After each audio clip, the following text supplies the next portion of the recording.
قال المؤلف رحمه الله وكل أمر بالقضاء والقدر وكل مقدور فما عنه مفر wa kullu amrin dan setiap perkara bil qada'i dengan qada Allah, artinya dengan ciptaan Allah. Al qada artinya al khalq, penciptaan. Wal qadar dan dengan qadar Allah, artinya at tadbir, pengaturan atau ketetapan Allah. Wa kullu maqdurin dan setiap apa yang telah ditakdirkan atau ditetapkan oleh Allah, fama maka tidaklah anhu darinya kullu maqdur mafar, jalan untuk menghindar, tidak ada jalan untuk menghindar. Pada bait ini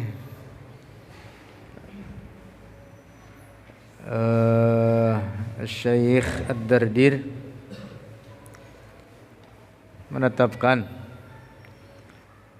beberapa perkara. Yang pertama, bahwa setiap perkara apapun yang terjadi pada alam ini adalah dengan qada Allah dan dengan qadar Allah. Dengan qada Allah artinya dengan ciptaan Allah, mutlak segala sesuatu. Maka diungkapkan dengan wa kullu amrin. Termasuk dalam hal ini adalah kebaikan dan keburukan. Jadi tidak hanya kebaikan saja, tetapi juga keburukan pada hakikatnya ciptaan Allah. Dalam Al-Quran Allah berfirman, Qul a'udzu birabbil falaq min syarri ma khalaq. Qul, katakan olehmu wahai Muhammad, a'udzu, berlindung oleh aku, birabbil falaq, dengan Tuhan pencipta subuh. Al-falaq artinya as-subh. Min syarri ma khalaq, dari keburukan yang telah Dia ciptakan. Nah, jadi dalam ayat ini Allah secara tegas menetapkan bahwa hakikat keburukan adalah ciptaan Allah, sebagaimana kebaikan juga ciptaan Allah. Oleh karena al-khair wasyarr mustawiyani fil imkan, keduanya adalah sama-sama perkara mungkin akli, perkara mungkin akli.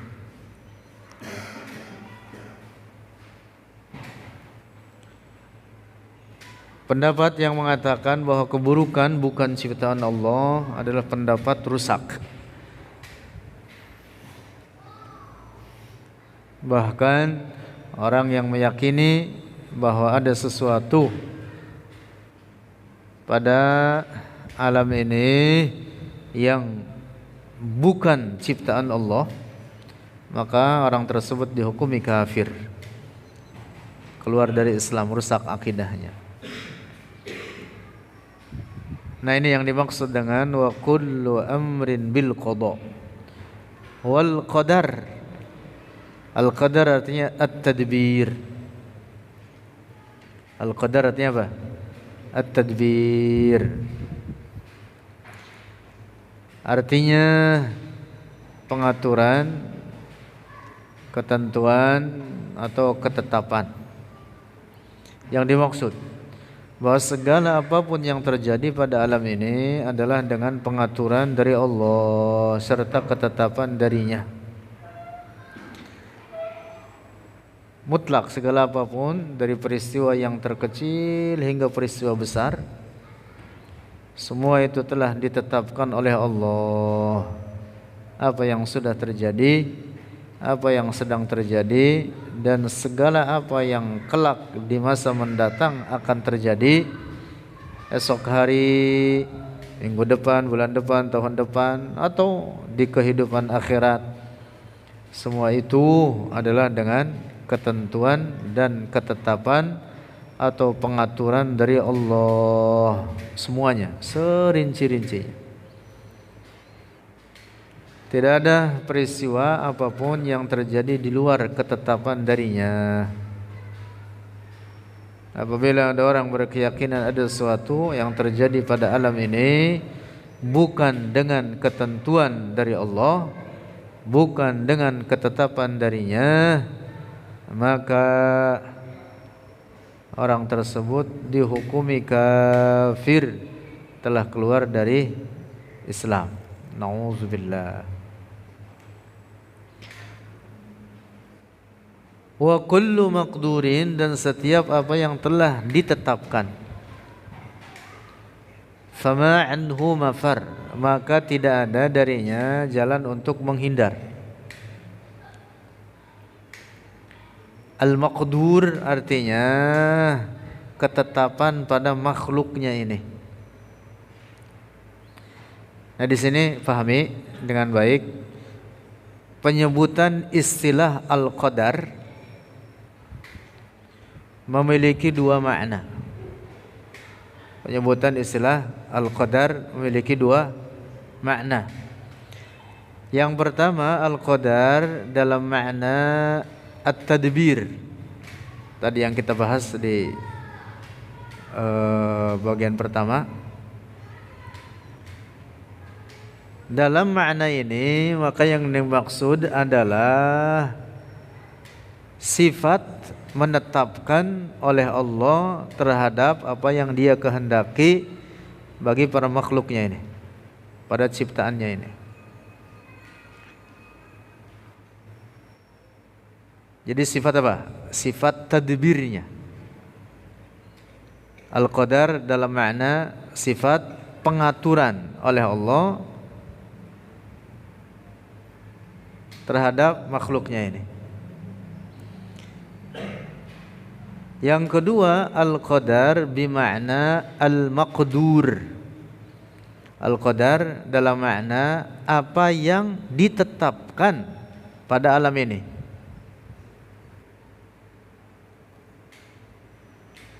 Apa yang ditetapkan, makdurnya, kejadiannya pada alam ini, ketetapannya pada alam ini.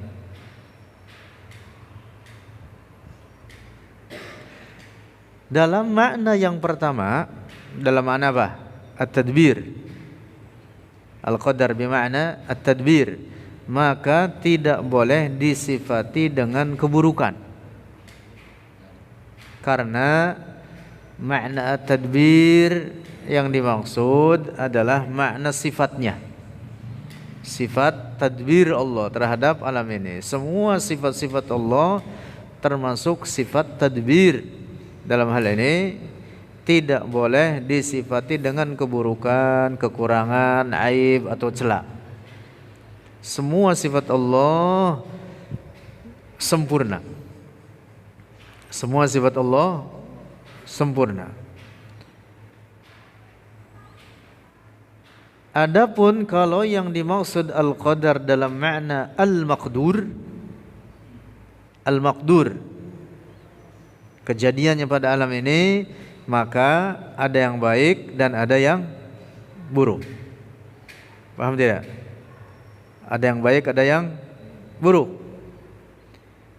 Para nabi diciptakan oleh Allah dan ditetapkan oleh Allah. Para malaikat diciptakan, ditetapkan keberadaannya oleh Allah. Setan-setan, asyayatin, iblis diciptakan oleh Allah dan ditetapkan keberadaannya olehnya. Baik, buruk. Baik, buruk. Nah, ini namanya apa? Al-maqdur. Ketetapan pada alam ini disebut apa? Al-maqdur. Jadi al-maqdur ada yang baik dan ada yang buruk. Paham tidak ini? Misalkan seseorang mengatakan, saya terkena kesusahan. Atau katakanlah seorang berkata, saya sedang sial. Saya sedang apa? Sial. Udah misalkan uang di dompet hilang, dompetnya dicuri, di jalanan ketabrak motor, terus kira-kira apa lagi itu? Ibaratnya udah jatuh ketimban tangga, ketiban batu, ketiban apa lagi? Banyak banget itu. Itu kejadiannya dengan apa? Dengan qadar Allah, dengan qadar Allah. Nah, peristiwanya itu disebut dengan makdur. Adapun menetapkan oleh Allah bagi peristiwa tersebut, sifat tadbirnya tidak boleh dikatakan buruk. Adapun kejadiannya pada makhluk ada yang buruk. Nah, itu dalam mana apa? Al-maqdur. Paham tidak? Nah, jadi ulang lagi. Al-qadar mengandung dua makna. Yang pertama tadi ada apa? Dalam makna at-tadbir. Yang kedua dalam makna al-maqdur. Dalam makna al-maqdur. Nah, dalam makna al-maqdur inilah yang dimaksud dengan hadis Rasulullah. Dalam hadis Jibril, Rasulullah mengatakan, wa tu'mina bil qadari khairihi wa syarrihi. Al-qadar yang dimaksud dalam hadis ini adalah dalam makna apa? Al-maqdur. Bahwa ketetapan Allah pada makhluknya ini ada yang baik dan ada yang buruk. Adapun sifat menetapkan oleh Allah terhadap apa yang Dia kehendaki pada makhluknya ini, maka tidak boleh dikatakan buruk. Semua itu baik, karena itu menyangkut sifat Allah. Sebagaimana sifat-sifat lainnya, semua itu menunjukkan kepada kesempurnaan dan menunjukkan baik pada semua sifat-sifat Allah tersebut. Maka demikian pula dalam sifat tadbirnya ini, tidak boleh disifati dengan keburukan. Nah, jadi yang buruk itu pada apa? Al-maqdur. Pada apa? Al-maqdur. Nah, daripada al-maqdur inilah tidak ada siapapun yang dapat menghindar darinya. Wa kullu maqdurin, apa yang telah ditetapkan oleh Allah pada alam ini daripada baik atau buruk, fama anhu mafar, maka tidak ada jalan untuk bisa terhindar atau terlepas darinya. Karena semua apapun pada alam ini dengan qadar Allah. Dapat dipaham ya?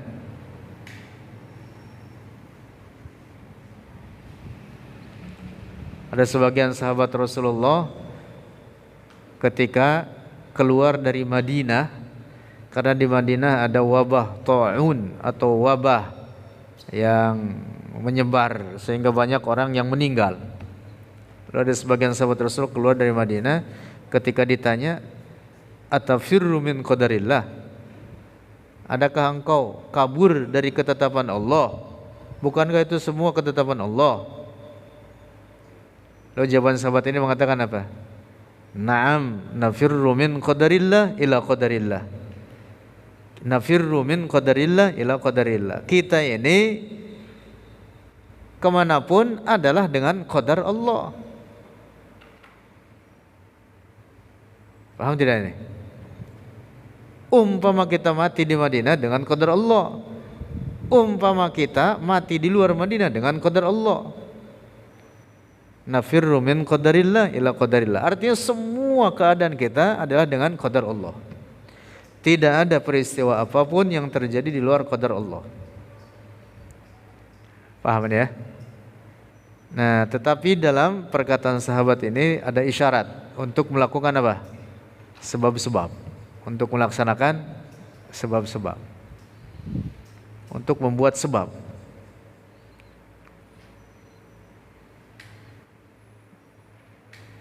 Bahwa yang menetapkan sakit adalah Allah, bahwa yang mematikan adalah Allah. Nah, tetapi kita dianjurkan untuk mengerjakan sebab-sebab. Ada kalanya dengan mengerjakan sebab Allah menetapkan baginya atau bagi seorang yang sakit dapat sembuh. Atau bisa jadi tetap tidak sembuh.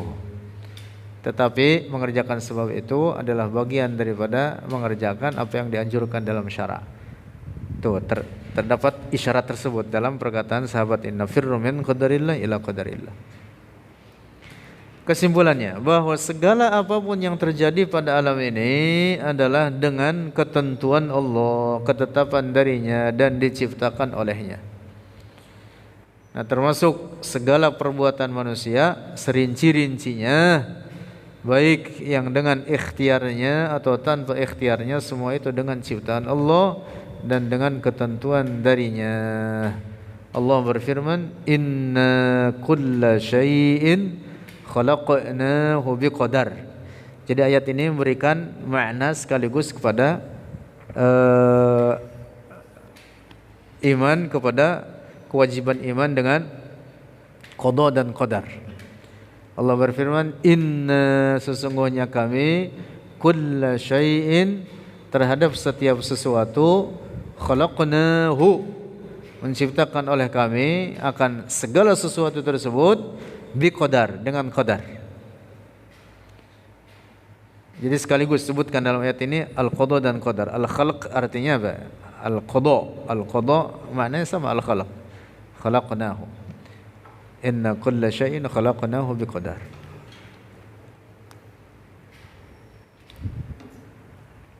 Masya Allah. Ini adalah obat yang menenangkan. Iman dengan qada dan qadar adalah di samping merupakan kewajiban yang wajib diyakini, itu juga apa? Merupakan apa? Ketenangan. Ketenangan. Orang yang faham sepenuhnya makna iman dengan qada dan qadar, maka dia tidak akan apa? Tidak akan gelisah. Karena meyakini segala apapun yang terjadi pada alam ini dengan qada dan qadar Allah.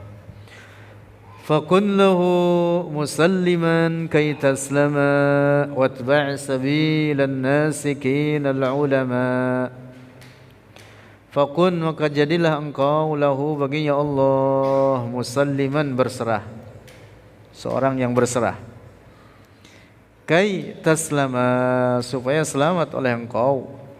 Watba', dan ikutilah oleh engkau sabilan nasikin al-ulama, akan jalan para ahli ibadah daripada para ulama. Allah.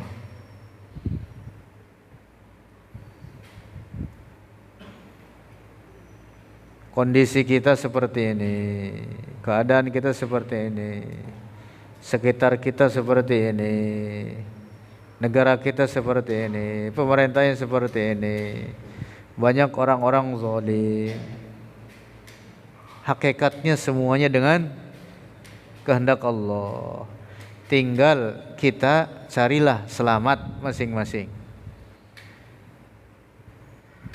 Selamat masing-masing. Bagaimana? Itu watba' sabilan nasikin al-ulama. Semua itu dengan ketentuan dari Allah. Apapun, berserah kepada Allah dalam keadaan apapun yang menimpa kita, dan ikutilah jalan para ulama ahli ibadah supaya kita selamat. Kay taslama, supaya selamat engkau. Watba' sabilan nasikin al-ulama. Wa khallisil qalba minal aghyari bil jiddi wal qiyami fil ashari. Wa khallisil qalba, dan bersihkan oleh engkau al-qalba, akan hati, minal aghyari, dari segala kotoran-kotoran, bil jiddi, dengan sungguh-sungguh, dengan usaha, karena itu butuh usaha itu. Mendidik hati itu di antara perkara yang sulit, karena hati itu bolak-balik. Karena itulah kata para ulama mengatakan sumyal qalbu qalban litaqallubihi. Hati itu disebut dengan qalb. Qalb itu akar kata dari apa? Bolak-balik. Qaluba yaqlubu, bolak-balik. Hati disebut dengan qalb oleh karena hati itu apa? Bolak-balik, maju mundur, turun naik, kadang iya, kadang tidak. Itulah keadaan hati. Nah, mendidik hati itu termasuk di antara perkara yang sulit. Perkara yang sulit. Ada banyak kotoran-kotorannya hati itu. Masya Allah. Orang kadang pada fisiknya bersih, tetapi pada hatinya banyak kotoran. Tuh gitu. Padahal hati itu adalah tumpuan daripada atau bahkan wadah daripada ketakwaan seseorang. Penilaiannya di situ itu. Penilaiannya di situ.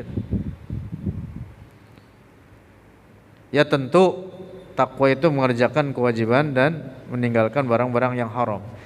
Itu pada praktiknya oleh anggota-anggota badan. Tetapi yang menguasai anggota-anggota badan tersebut adalah apa? Hati. Karena itu dalam hadis Rasulullah mengatakan ala inna fil jasadi mudghatan. Dalam tubuh itu ada segumpal daging. Idza saluhat saluhal jasadu kulluh. Apabila baik segumpal daging tersebut, maka baiklah seluruh anggota-anggota badan. Wa idza fasadat fasadal jasadu kulluh. Tetapi kalau segumpal daging tersebut rusak, maka rusaklah seluruh anggota badan. Ala wahyal qalb. Kata Rasulullah, tidak lain ia itu adalah al-qalb, hati. Jadi panglimanya hati itu. Masya Allah. Jadi kalau panglimanya bisa kita pegang, bisa kita arahkan, bisa kita atur, bisa kita didik, maka berarti ini orang dapat sampai pada derajat kesalehan, derajat ketakwaan yang tinggi. Nah, bersihkan hati daripada kotoran-kotoran bil jiddi wal qiyami fil ashari, dengan bersungguh-sungguh dan dengan bangun malam. Al qiyam, bangun malam, fil ashari, di waktu-waktu sahur, sepertiga akhir malam, bangun ibadah kepada Allah. Para ulama mengatakan orang yang rajin tahajud, kuburannya lapang, kuburannya bersinar, hidupnya tenang. Nah itu.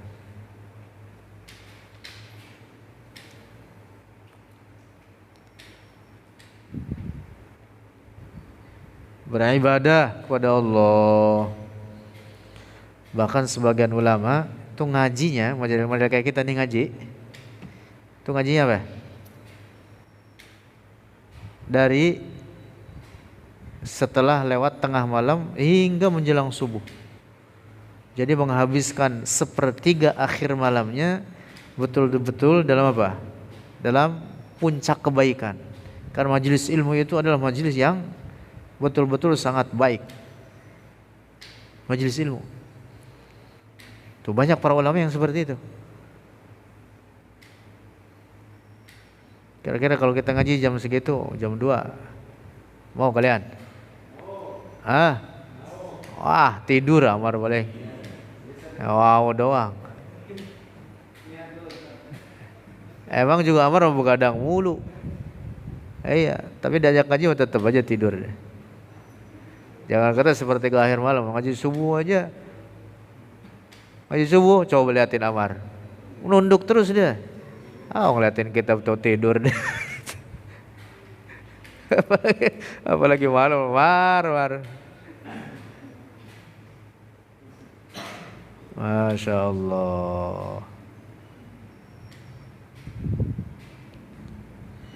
Para ulama seperti itu. Imam Abu Hanifah puluhan tahun menyatukan wudhu salat isyanya dengan salat subuh. menyatukan salat isyanya wudu salat isyanya dengan salat subuh. Bukan berarti salat isyanya di akhir waktu, tidak. Tapi di awal waktu. Artinya apa? Tiap malam begadang dalam kebaikan, dalam kesalehan, ketaatan, dalam ilmu termasuk diantaranya. Imam Syafi'i juga begitu, puluhan tahun menyatukan wudu salat isyanya dengan salat subuh.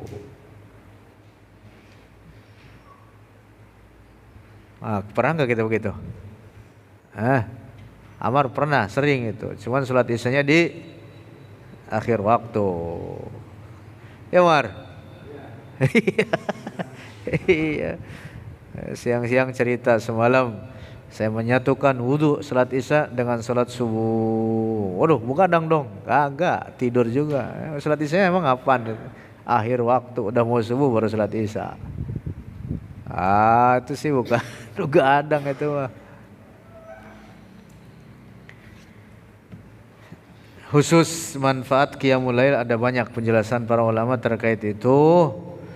Cukup sebagai anjuran untuk itu firman Allah dalam Al-Qur'an, "Wa minal laili fatahajjad bihi nafilatan lak."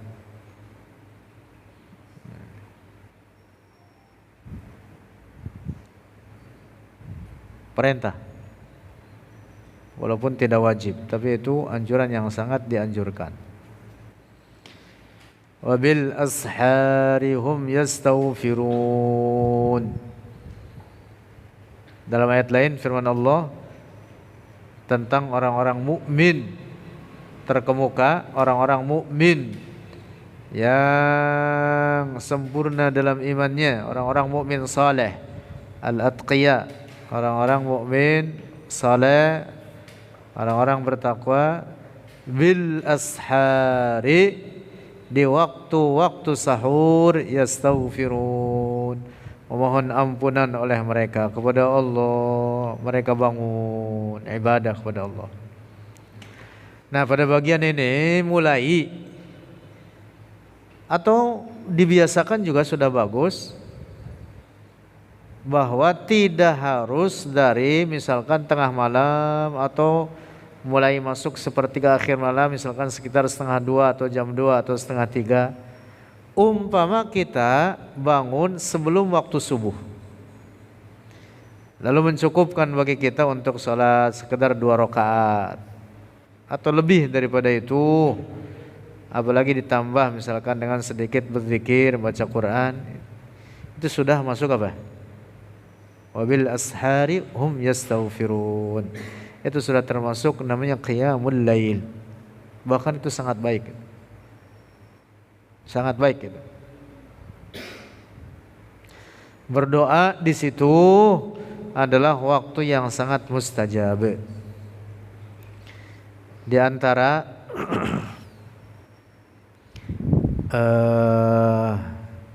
salah satu cara, ini salah satu dari sekian banyak cara disampaikan oleh penulis kitab ini, Syekh Jamil Halim rahimahullah, yang beliau mendapatkannya dari Syekh Al-Imam As-Sultan Abdullah Syekh Abdullah ibn Muhammad ibn Yusuf Al-Harari, guru dari guru-guru kita, Al-Imam Al-Hafiz, bahwa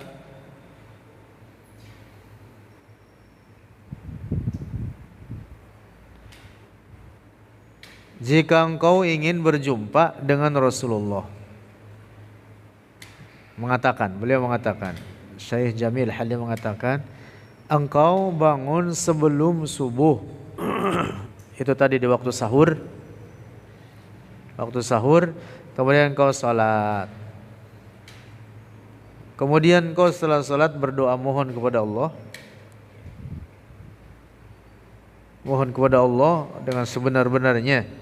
Setelah itu banyak baca sholawat sampai datang waktu subuh. Nah, setelah waktu subuh engkau membaca bacaan-bacaan wirid yang biasa, kemudian tambah lagi dengan salawat sampai engkau ngantuk karena bangun tadi dari subuh, sebelum subuh itu, kemudian engkau bawa tidur sambil tetap bersolawat. Insya Allah, kalau Allah memberikan inayah, memberikan al-madad, memberikan karunia, fadl, maka ia dapat melihat Rasulullah. Salah satunya begitu. Salah satunya begitu. Nah, jadi waktu sahur itu adalah waktu yang sangat mustajab untuk berdoa. Wal fikri, lanjut. Ini masih nyambung kepada bait sebelumnya. Wal fikri wal dzikri 'ala ad-dawami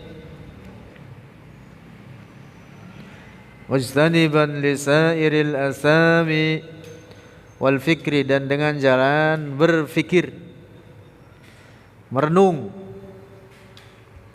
Wal dzikri, dan dengan zikir, senantiasa ingat kepada Allah dan kepada ajaran-ajarannya. Yang dimaksud taat mengerjakan perintah-perintahnya, yang wajib kerjakan, yang haram tinggalkan. Alad dawami, di atas dawam, senantiasa. Mujtaniban, halnya menghindari oleh engkau lisairil asami, bagi seluruh dosa-dosa. Muraqiban, halnya muraqabah oleh engkau lillahi, bagi Allah.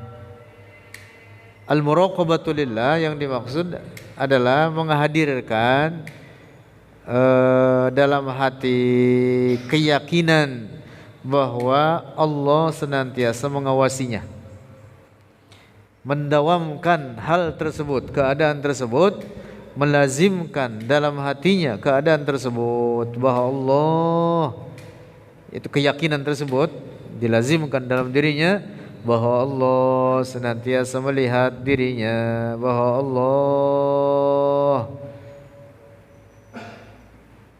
senantiasa mengetahui keadaan dirinya, mendengarnya, melihatnya. Nah, orang seperti ini yang dalam keadaan al-muraqabatu lillah, ini akhlaknya akan menjadi baik dalam kesendiriannya maupun dalam saat dia bersama-sama dengan orang lain, pada perilakunya atau pada ucapannya. Nah, makanya disebut fil ahwali, dalam berbagai keadaan. Litartaqi, supaya naik oleh engkau ma'alimal kamali, akan derajat-derajat kesempurnaan. Ada penjelasan di bawah.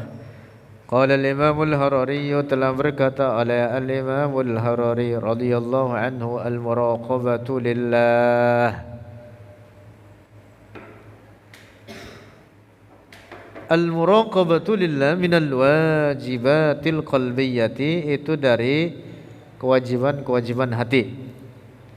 Wa dzalika, dan demikian itu al-muraqabatu lillah, yakni bermaksud dengannya, ini dia pengertiannya nih, ayyastadima, bahwa senantiasa mendawamkan atau melazimkan asyakhsu, oleh seseorang, fi qalbihi, dalam hatinya, khaufallahi, akan takut kepada Allah azza wa jalla, ala nahwin, di atas seumpama keadaan, yamna'uhu min ihmalil wajibi, yang mencegah dia dengan keadaan tersebut, min ihmalil wajibi, dari melalaikan perkara wajib, au ityanil muharrami, atau mendatangi perkara yang haram. Dari karena melazimkan muraqabah tersebut, hingga orang ini apa? Sampai kepada keadaan di mana dia apa? Menghindarkan diri daripada perkara-perkara yang haram, melazimkan dirinya untuk senantiasa mengerjakan perkara yang wajib. Nah, ini yang dimaksud dengan apa? Al-muraqabatu lillah. Wa mimma yusa'idu. Nah, ini semacam tips ini dari Syekh. Wa mimma, dan dari perkara yusa'idu, membantu ala hadza, membantu oleh ma ala hadza, di atas ini perkara, yaitu al-muraqabatu lillah, ay yastahdira, hendaklah menghadirkan asy-syakhsu, oleh seseorang, fi mukhtalafi ahwalihi, dalam berbagai keadaannya, annallaha, sungguhnya Allah, yarahu, melihat akan dirinya, wa annallaha, dan bahwa Allah, alimun, mengetahui, bihi, dengannya. Nah, tempelkan ini dalam hati, lazimkan ini, jangan hilang dari hati. Allah melihat saya, Allah mengetahui saya. Udah gitu aja udah. Mau kemana-mana tempelkan dalam hati, Allah melihat saya, Allah mengetahui saya.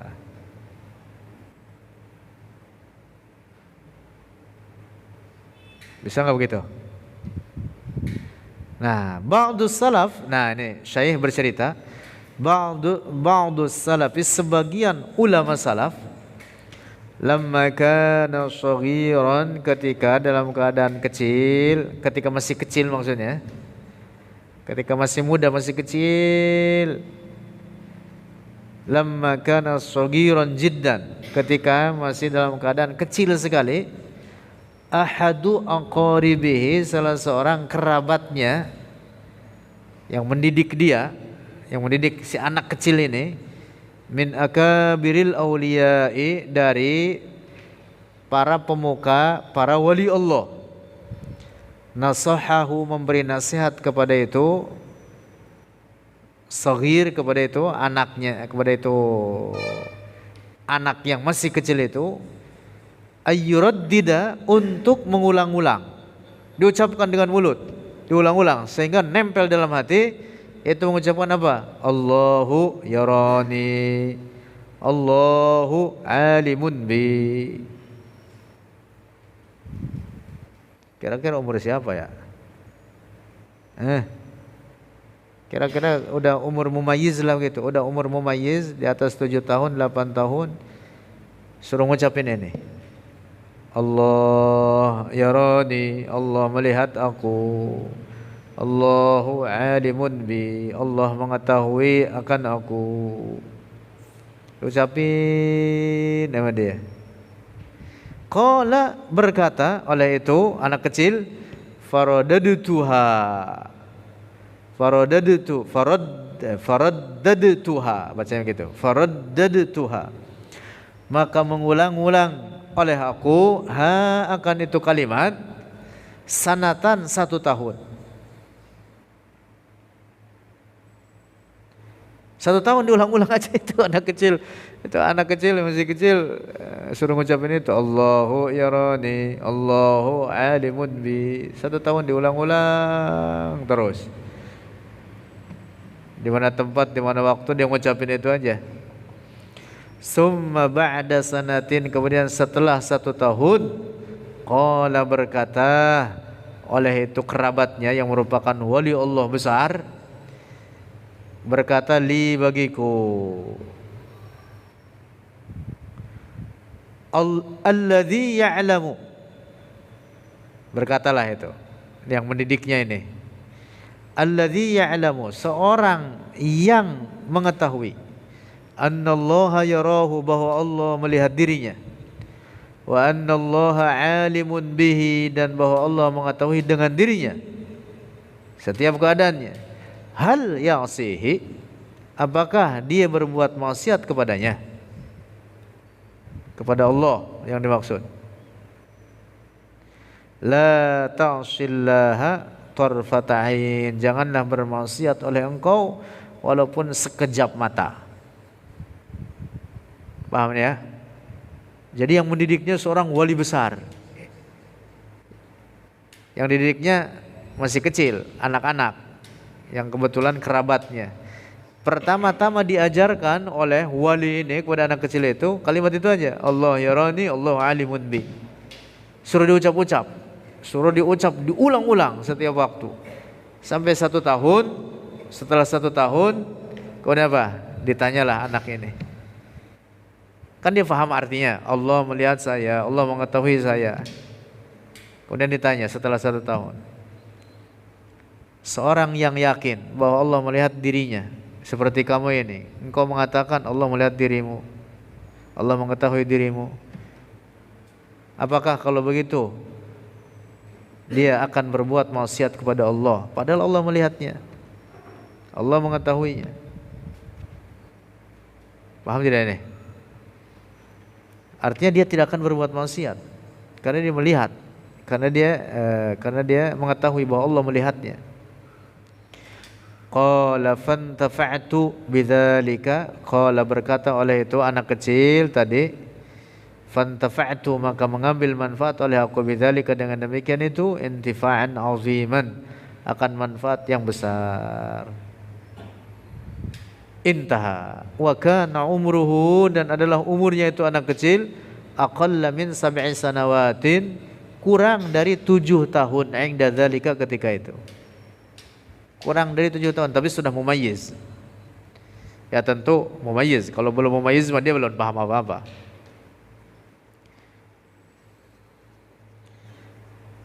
Nah, kita juga begitu.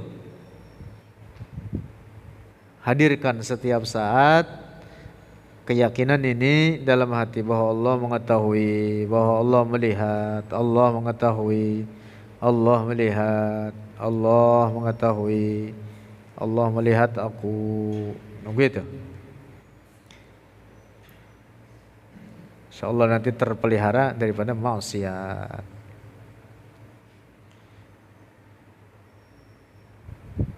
Wa qul bi dhullin rabbi la taqta'ni wallahu a'lam bissawab.